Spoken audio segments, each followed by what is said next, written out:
Yo, so guys, and welcome back to a brand new episode of our MotoGP25 Career Mode. Today we're here with episode 4 at Qatar. Unfortunately, we're not going to have the floodlights because it is Moto3, so it is going to be an afternoon race. But anyhow, hopefully we can continue the form that we've had in the early season. Obviously, we've started pretty well with the podiums and that win. So let's just see if we can continue that form here in the desert.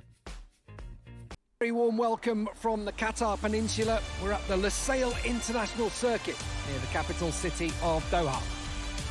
Just a few more moments and we'll switch to the starting straight for the Moto3 class race. Right, so here we are then at the track. As you can see, obviously nice and sunny. It would be, a very rare surprise, I suppose. I don't even know if it's possible to actually even have wet conditions at Qatar. I don't even think it is. But here we are then, nice and sunny, obviously. Early conditions, obviously, for the Moto3 race. 22 air, 24 track, 15 kilometers per hour for the win there. So let's see if that can boost us down the straight. As you can see, a starting grid, we have got pole position here at Qatar. We had a very good qualifying, I think. This is obviously our first pole position, isn't it, in the season here at Qatar. So obviously that was very good form. The bike felt pretty good, considering the struggles we've had in the early season. We'll have to see, obviously, how it pans out in the race with a heavier bike. Obviously, it will feel a little bit different. But here we've got some of the riders. We've got Kelso here starting P11 as he gives us his little finger there on the MTA. Starting a little bit further down. Obviously, he's been a rider that we've seen a little bit further at the front constantly. But here we are then on the grid.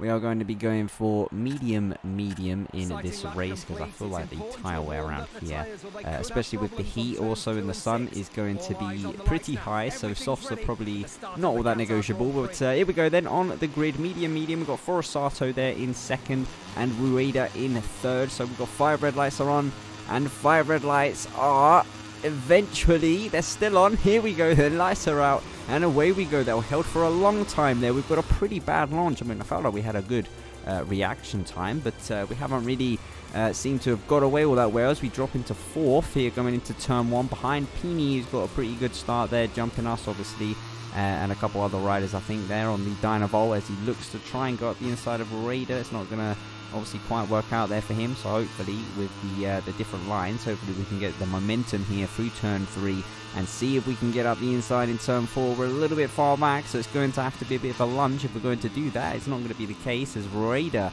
gets all over the curb there and slows up Pini. We're going to, has held us up a little bit there. We tried to hold it around the outside. We are going to go for it. Here we go. Then Pini's looking back. He's wondering what's going on as we're making a little bit of contact with him and almost tip over there. Pini's been pushed wide.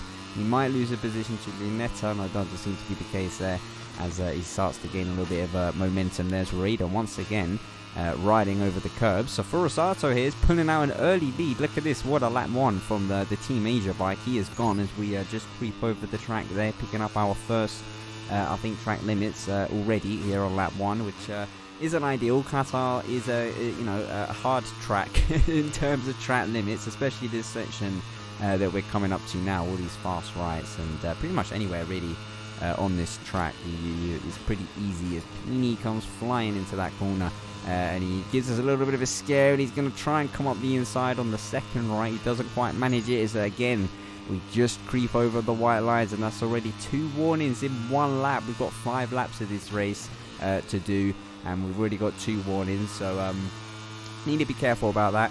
Like I say, it is a difficult track, but on board with Forsato, he's going to come around the last corner and lead this first lap quite comfortably here over the KTM, over Rueda. Been a good lap for him. He kept himself out of trouble as we've had a pretty not so great exit there. It looked like we was going to sort of get bunched up with some riders, but it seems like we're sort of maintaining some pace here. Maybe KTM have improved our engine just slightly, a little bit coming into this Grand Prix as Forsato goes over the curb and he has lost the front. He's washed out completely. Is he? I think he's fully out of this Grand Prix for Forsato. He might have just been pushing a little bit too hard there in that opening lap, and that might explain that gap and that pace that he had on that first lap too. There from Forrest. So he is fully out of this Grand Prix. So devastating news there for the Team Asia rider crashing out of the lead. He was pushing a lot though. That gap was quite a big one.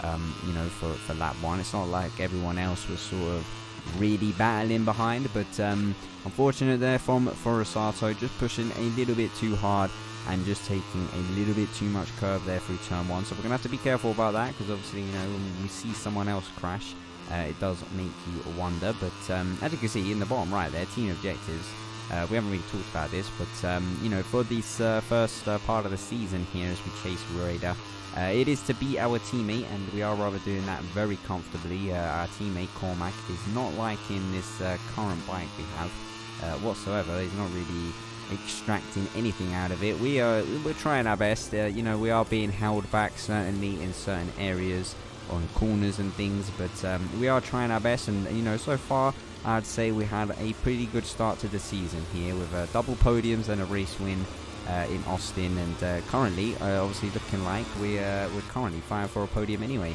So we might be able to get another one, but we've got Pini here behind us, Lunetta chasing also, so the Hondas here, I mean, we did have one in the lead, unfortunately crashed out obviously. We've got another one slightly behind, so Honda's not doing too bad here. The season, you know, I'd say very much has been KTM dominated, but you know, Hondas are not too far behind, and we have got the Squadra there moving up into third, coming down the straight now.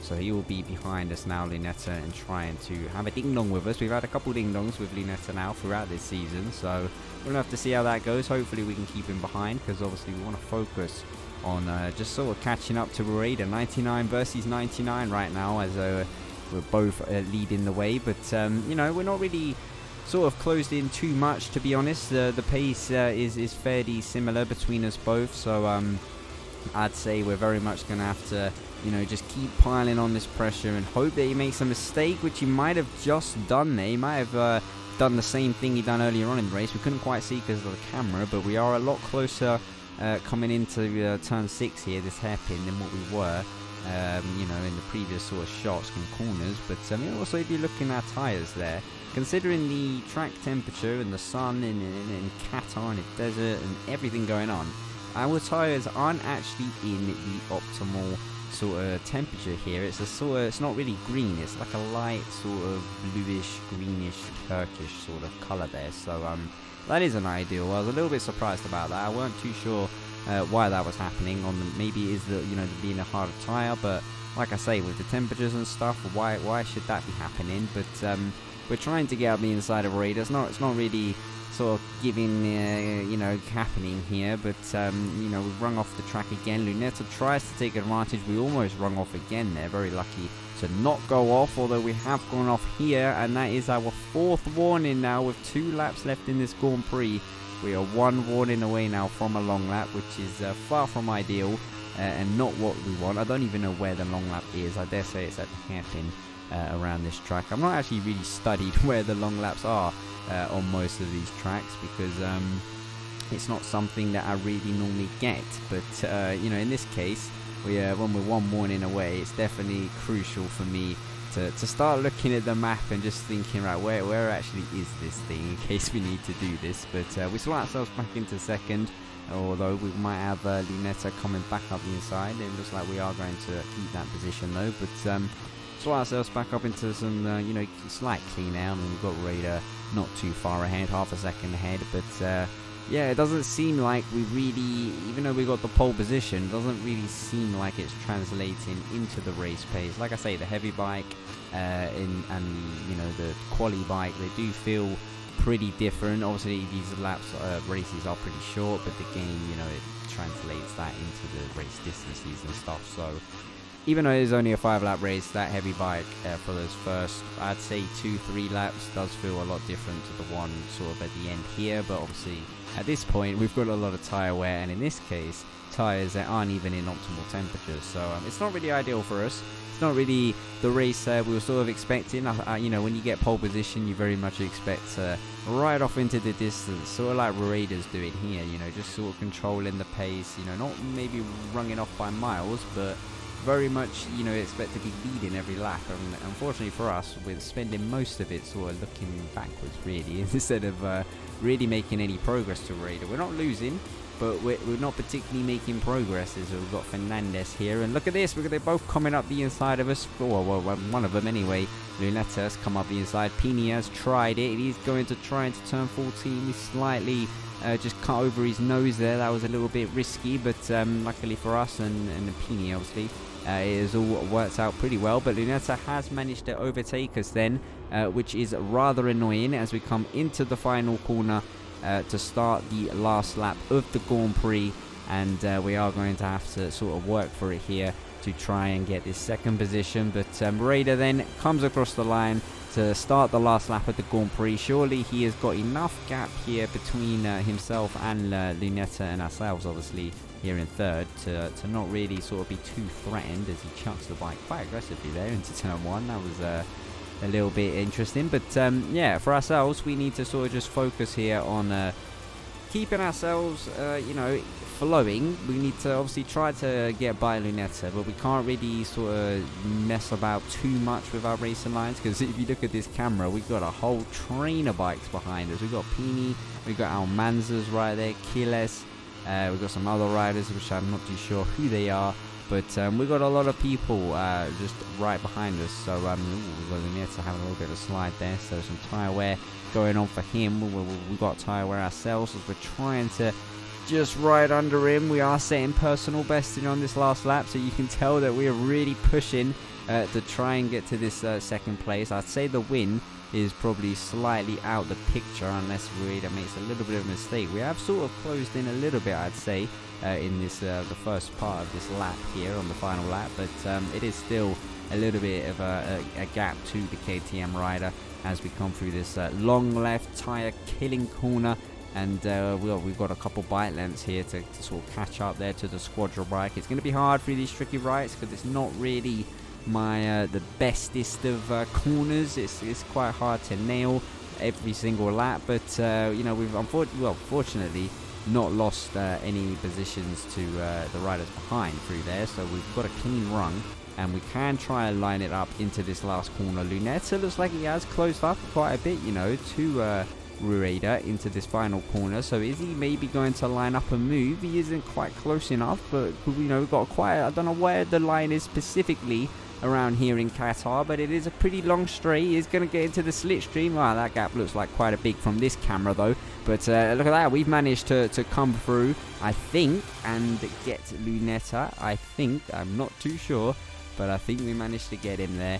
And let's have a look at the results, and we do. We actually crossed the line at the same exact time, funnily enough. So I'm not too sure. I assume maybe because we got the fastest lap is the reason that we get to keep that position. But over Luneta anyway, because obviously we didn't get the fastest lap in the actual race. But anyway, moving on to the Riders' Championship. It's been a good weekend for us as Raider jumps up 4 places there. It was actually Almanza and not Fernandez that was up there on the Leopard. I don't actually know where Fernandez was. He's had a bad Grand Prix here and dropped down significantly in the championship, and we've gained quite a bit. 36 points is very comfortable for us.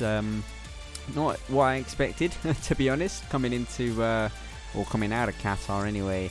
Well, just in general in the early part of the season, to have 36 points already over just anyone in the championship is as your rookie and on this specific bike was a bit of a surprise, but we will definitely take it. And we are actually leading the Team Mode Championship for the first time, I think. Anyway, I don't think we've led it yet, but we are leading that. I don't think that's obviously going to be for too long, because we do need Cormac to start picking up the pace. But here we are then in Parc Fermé once again. We've had a nice little run here at the beginning of the season, and we're starting to get used to this feeling a little bit of being in Parc Fermé. So I'd rather, not want to sort of get booted out of here, in one of these races, because when you sort of on a form like this, you want to just keep it going. But here we are then with our little sort of rivalry thing here with our teammate. We did manage to do that, so I don't know really what we get for that. I think it was development things, but we're sort of doing development anyway here with our briefings, so we'll have to see how much that benefits us. But it wasn't really too difficult to beat our teammate. Like I say, he's struggling with this current bike, but as you can see, last time we were obviously asking him about engine, So I think we're just going to be continuing just to pushing for that for this first part of the season, because it's what, you know, clearly is holding us back. I'd say the corners are not great, but it's not as bad as what the exits and the straights and stuff like this are. So if they can just sort of improve on those things, on the traction, on the straight line speed, maybe that will give us better tyre wear too, you know, and we'll just have overall more competitive package in the long run in the Grand Prix. So that is what we're pushing for with them. And let's have a look then at what the messages are saying from people. We got Raider saying it was a good weekend, we were in front of Jamie Randall, and we're getting ready for another weekend when we have to do our best. So he's feeling pretty proud about himself for beating us. It's pretty good. It is good. We're gonna keep it a good vibe with him. We like Raider, good guy. And yeah, guys, that is the end for today. The next episode will be in Spain, in Jerez, and I will see you there very soon.